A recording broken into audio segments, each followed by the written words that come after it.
오늘 말씀은 갈라디아서 1장 11절에서 17절까지 말씀입니다. 바울 복음의 기원이다 하는 제목으로 말씀을 나누겠습니다. 먼저 하나님의 말씀을 읽어 드리겠습니다. 형제들아, 내가 너희에게 알게 하노니 내가 전한 복음은 사람의 뜻을 따라 된 것이 아니니라. 이는 내가 사람에게서 받은 것도 아니요 배운 것도 아니요 오직 예수 그리스도의 계시로 말미암은 것이라. 내가 이전에 유대교에 있을 때에 행한 일을 너희가 들었거니와 하나님의 교회를 심히 박해하여 멸하고 내가 내 동족 중 여러 연갑자보다 유대교를 지나치게 믿어 내 조상의 전통에 대하여 더욱 열심히 있었으나 그러나 내 어머니의 태로부터 나를 택정하시고 그의 은혜로 나를 부르시니가 그의 아들을 이방에 전하기 위하여 그를 내 속에 나타내시기를 기뻐하셨을 때에 내가 곧 혈육과 의논하지 아니하고 또 나보다 먼저 사도된 자들을 만나려고 예루살렘으로 가지 아니하고 아라비아로 갔다가 다시 다메섹으로 돌아갔노라. 아멘. 바울 복음의 기원이라는 제목으로 말씀을 나누겠습니다. 오늘은 바울의 삶의 전환점을 만든 예수 복음의 기원에 대하여 함께 나누어 보려고 합니다. 예수 복음, 바울 복음은 동일한 것입니다.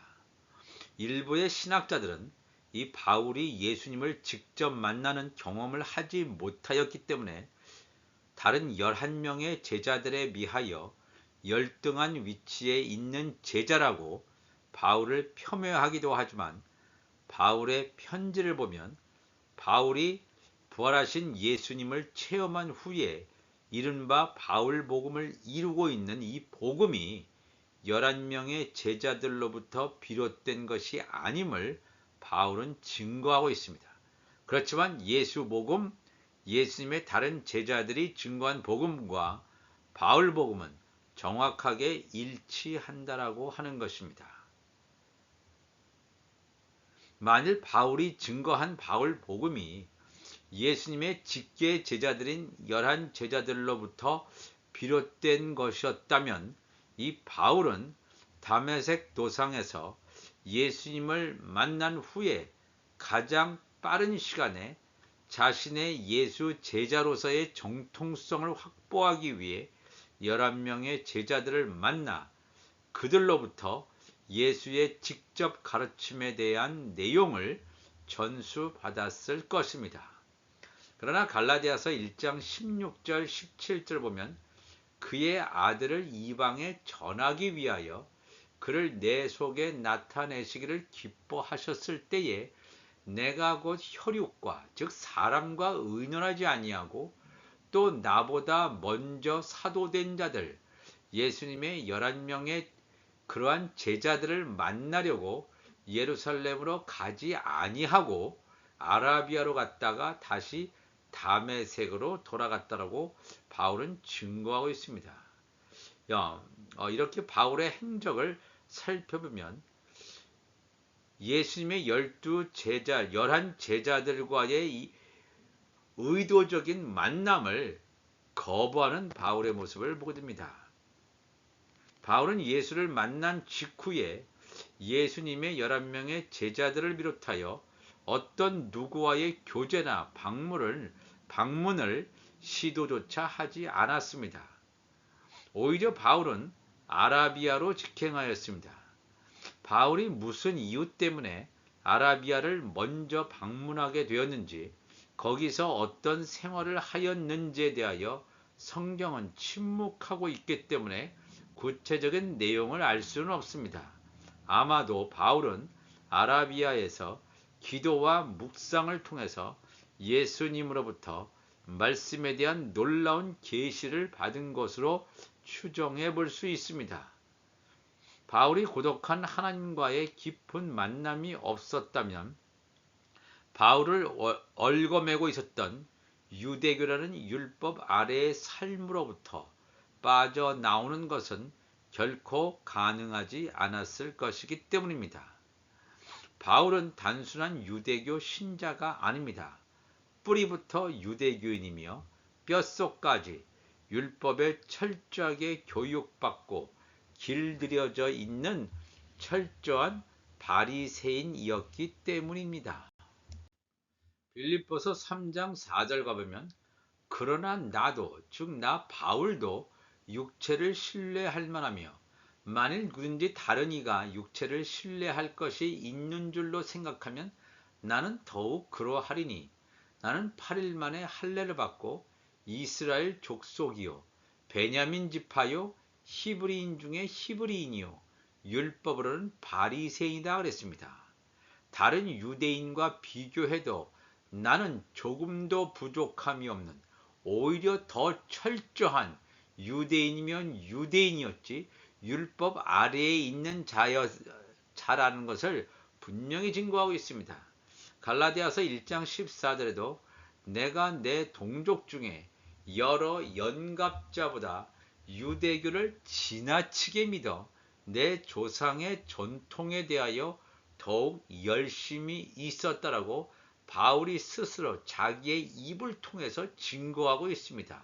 즉 나는 철저하게 율법 아래에 있는 자였다. 즉 율법 아래에 있는 그 자였던 이 바울이 어떻게 해서 율법 아래에 있던 자의 그 자리에서 빠져나와서 복음을 증거하는 자가 되었는가? 이게 놀라운 일이 아닐 수 없습니다. 유대교, 즉 주다이즘 또한 조상의 전통이라고 하는 것이 긴밀히 연결되어 있음을 알 수 있습니다.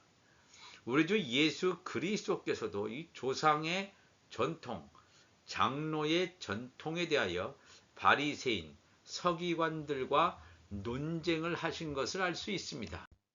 마가복음 7장 5절 가보면 이에 바리새인들과 서기관들이 예수께 묻되 어찌하여 당신의 제자들은 장로들의 전통을 준행하지 아니하고 부정한 손으로 떡을 먹나이까? 이르시되 이사야가 너희 외식하는 자에 대하여 잘 예언하였도다. 기록하였으되 이 백성이 입술로는 나를 공경하되 마음은 내게서 멀도다라고 예수님께서 이 바리새인들과의 논쟁 가운데서 말씀하십니다. 저 여기서 예수님께서 말씀하신 장로들의 전통, 또한 갈라디아서 1장 14절에 나오는 조상의 전통, 즉 율법 아래에 있는 유대인들은 장로들의 전통 아니면 조상들의 전통을 열심히 지켰다 하는 것을 알 수 있습니다. 그렇다면 이것이 예수님께서 전하신 복음과 합한다면 전혀 불일치되거나 갈등을 일으키지 않으면 좋을 텐데 바울이 예수 그리스도를 만나기 전에 조상들의 전통이나 장로들의 전통을 지키는 것 때문에 예수 믿는 자를 핍박하고 하나님의 교회를 없애려고 했다라고 하는 것을 우리가 알게 됩니다. 그렇다면 이 조상들의 전통, 이 장로들의 전통은 거의 같은 용어로 보입니다. 이게 어떤 의미를 가지고 있냐면 많은 유대인들, 랍비를부터 시작해서 유대인들은 이 모세가 신의 산에서 신의 산 언약을 받지 않습니까? 창세기, 출애굽기, 레위기, 민수기, 신명기 이 모세 오경을 우리가 읽고 있는 그 모세 오경을 받았을 뿐만 아니라 이건 성문적인 그러한 율법인데 이러한 모세 오경뿐만 아니라 입에서 입으로 구전되어 전하여지는 구전 율법을 받았다라고 유대인들, 특별히 이 랍비들은 주장하고 있습니다.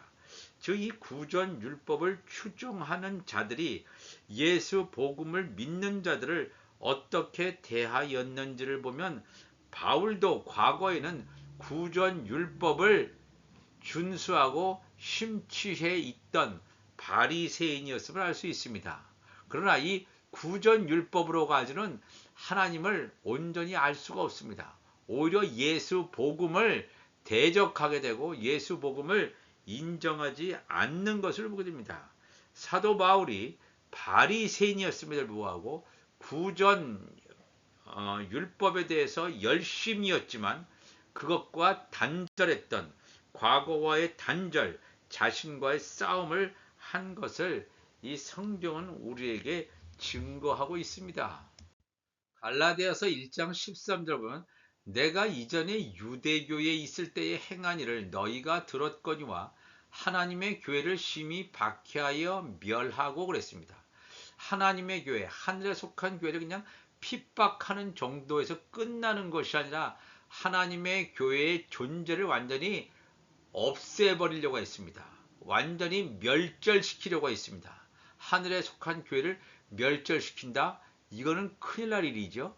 성령 회방죄에 해당할 수 있는 바울이 율법 아래에 있을 때에 이러한 모습을 했습니다. 즉 구전 율법을 따른 이 조상들의 전통이나 장로들의 전통을 심취하고 따라가면 하나님의 교회를 핍박하고 멸하는 그런 쪽으로 갈 수밖에 없음을 증거하고 있습니다.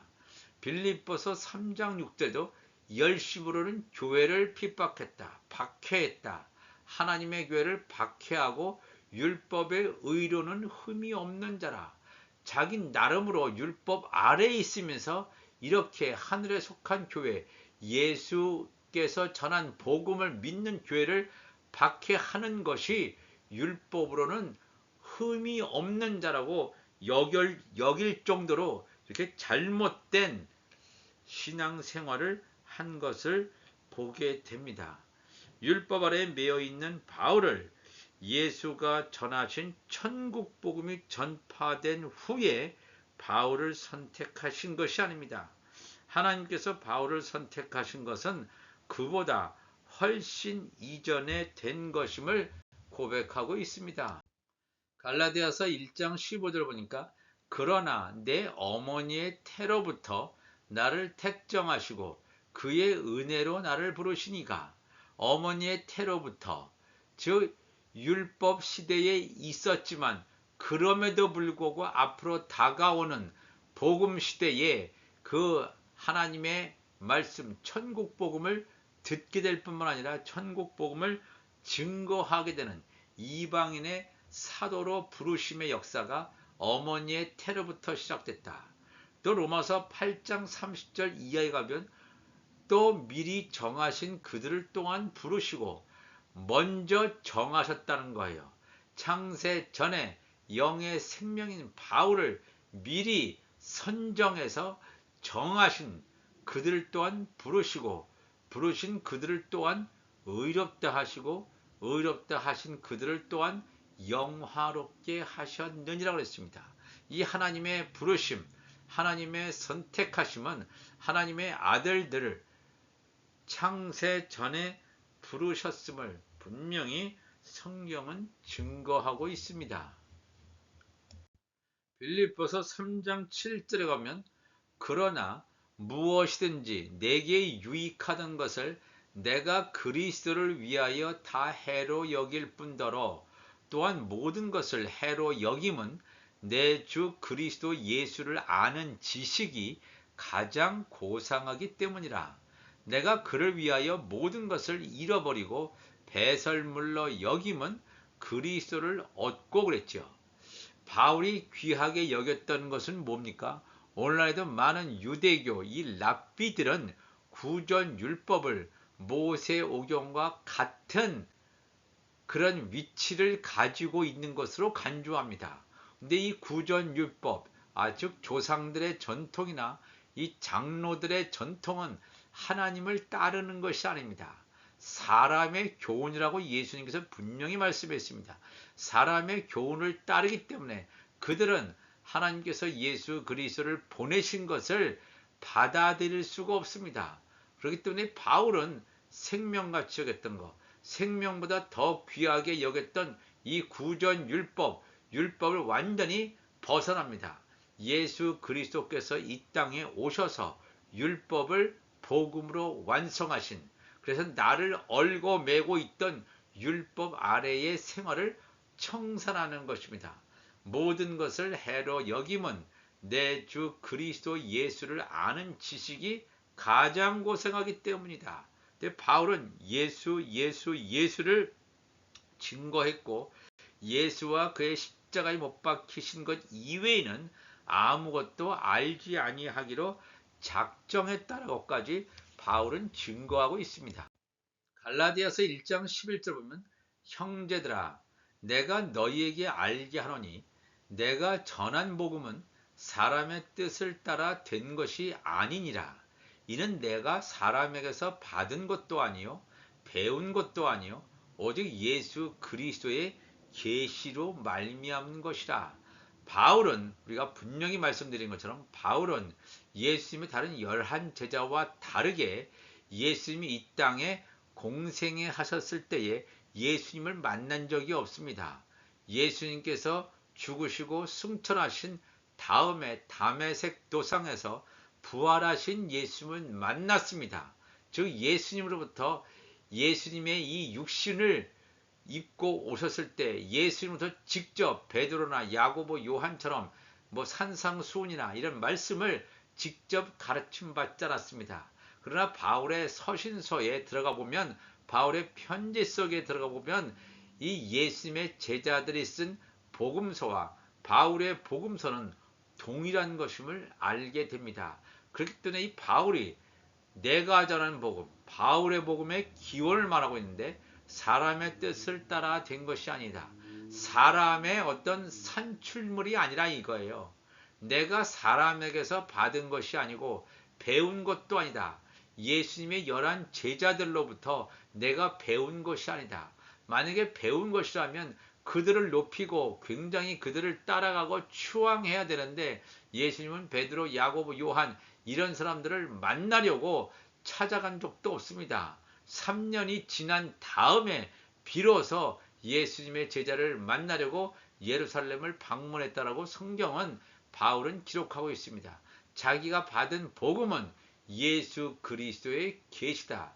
예수 그리스도로부터 직접 받은 계시임을 분명히 증거하고 있습니다. 바울 복음의 기원이라고 하는 것은 예수님의 11명의 제자로부터 받은 인간 기원이 아니라 예수 그리스도로부터 직접 받은 계시다 하는 것을 분명히 사도 바울은 증거하고 있습니다. 놀라운 사실은 바울 복음이 예수 복음과 하나의 오차도 없이 정확하게 일치한다고 하는 것입니다. 이 하나님의 말씀을 깨닫지 못하면 예수 복음과 바울 복음이 다르다라고 헛소리로 주장하는 학자들도 많이 있는데 절대로 다르지 않습니다. 예수님께서 제자들에게 썼던 말씀과 또 예수님께서 사도 바울에게 줬던 계시는 정확하게 일치하고 있습니다.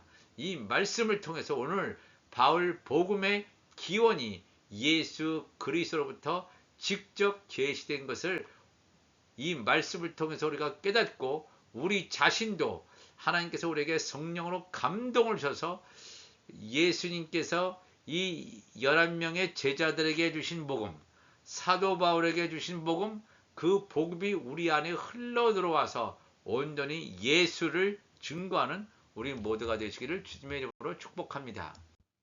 갈라디아서 1장 16절에 그의 아들 예수를 이방에 전하기 위하여 그를 내 속에 나타내시기를 기뻐하셨을 때에 예수를 사도 바울 안에 계시하는 거예요. 얼마나 중요한 표현입니까? 하나님의 역사는 그 사람 안에 예수 그리스도를 심겨주는 거예요. 예수 그리스도야말로 천국 복음 그 자체이기 때문에 그렇습니다. 예수님에 관한 내용이 아니라 예수 그리스도를 그 사람 심령 안에 영 속에 속사람 안에 심겨주고 그 사람 안에 계시하기를 기뻐하셨을 때에 내가 바울이 혈육과 의논하지 아니하였다. 베드로, 야고보, 요한과 같은 그 사도 바울보다 먼저 예수님의 제자가 된 사람들과 의논하지 아니하고 또 나보다 먼저 사도된 자들 11명의 사도들을 만나서 나의 영적인 어떤 지위를 확보하기 위해서 나의 복음의 영적 정통성을 확보하기 위해서 사람을 찾아다니는 일을 하지 않았다는 거예요. 먼저 사도된 자들을 만나려고 예루살렘으로 가지 않냐고 아라비아로 갑니다. 아라비아에 3년 동안 거하게 됩니다. 아라비아에서 3년 동안 가서 무슨 일을 했는지는 알 수 없지만 아라비아로 가서 기도와 묵상하면서 예수 그리스도와의 깊은 교제, 만남의 역사가 있었음을 우리는 부인할 수가 없습니다. 홀로 영적으로 하나님과 독대했던 바울, 그러므로 말미암아 그 이후에 선교여행 1차, 2차, 3차 전도여행뿐만 아니라 나중에 로마 선교여행에 이르기까지 바울을 붙들어 줄 수 있는 것은 바울보다 먼저 앞서갔던 사람들과의 교제나 경험이 아니라 예수 그리스도와의 직접적인 교제와 경험임을 우리는 깨달아야 됩니다. 오늘도 바울 복음의 기원이 사람이 아니라 예수 그리스도로부터 직접 계시다, 이렇게 말씀하는 것처럼 오늘도 우리가 예수의 제자로서 살아갑니다. 우리는 베드로의 제자도 아니고 바울의 제자가 아닙니다. 예수의 제자들, 예수의 제자라고 하는 것은 예수님께서 직접 우리에게 말씀하시고 우리에게 말씀을 감동받고 깨닫게 하시는 줄 믿습니다. 이 말씀을 우리가 온전히 우리 속사람이 더욱더 강건하게 되므로 말미암아 이 마지막 때에 예수 복음, 바울 복음이 동일한 복음이라는 사실을 깨닫고 열방에 증거하는 우리 모두가 되시기를 주님의 이름으로 축복합니다. 기도하시겠습니다. 하나님 아버지 감사합니다. 오늘도 하나님의 말씀을 함께 나누었습니다. 바울 복음의 기원, 예수 그리스도의 직접적인 계시임을 바울이 밝힌 것처럼 우리 안에 예수 복음이 충만함으로 말미암아 우리의 입을 통해서 성령의 검, 성령의 불이 나감으로 말미암아 열방에 온전히 하나님의 말씀이 퍼져나갈 수 있도록 인도하여 주옵소서. 감사하며 예수 그리스도의 이름으로 기도합나이다. 아멘.